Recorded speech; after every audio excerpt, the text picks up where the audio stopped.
ニコライさんからまずガーデニングウェアっていうリクエストがあった時に、日本でそういうブランドがほぼないし、僕は知らないって中でガーデニングウェアを一緒にやれ、ニコライ・バーグマンとやれるってそれだけでもエキサイティングだし、ただその中でデザインはいいデザインを作るのは当たり前だけど、まず機能性だったりタフさだったり、やっぱそういうところが重要かなと思って、それがベースにあってどう遊ぶか、どうデザインするかっていうのを膨らませましたね。そこがめちゃくちゃうまくいったっていうふうに感じて、やっぱりそのさっき言った使いやすさもそうなんだけど、かっこいいデザインとかっていうのが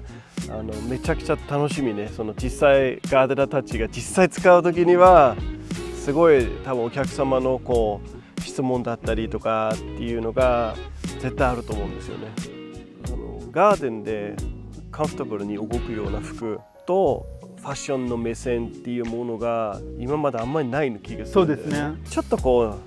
ボロボロになって、土になって何回も洗って、そのかっこよさも多分すごいあるかなっていうふうには今回選んだ色、そう私最初は正直その色はちょっと難しかったんだけど、よかったいっぱい押してもらってなんかアイスグレーの色をコラボレーションでやらせていただいてて、なかなかない色なんだけど、土でこの土をいじっていってどんどん色がついて育ててもらいたいなと思っていて、自分だけの作業のじゃあ癖があって右膝を立てる土に当てる作業が多い人はこっちだけが茶色くなってるとか、やっぱそういうふうに一人一人がこのワークウェアのワークウェアガーデニングウェアのこの良さっていうのを育ててもらいたいなってイメージもあって、あえてクリーンな色で今回はやってみました。やっぱり最初はもちろんファッションデザイナーと私ちょっとそういうガーデニングの目線っていうところはやっぱりちょっとイメージしにくいところでは正直はあったんですけれども、やっぱり何回もミーティングをしてすり合わせして実物見るとさらに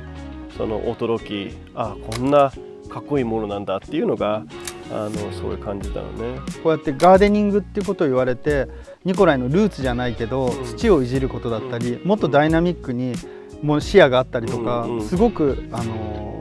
今回のコラボレーションを経て、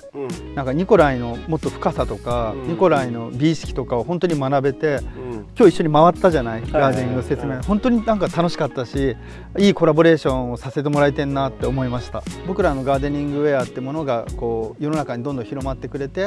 ガーデニングが近くなってもらえる、そういう一つになってくれればいいなと思ってます。ありがとうございます。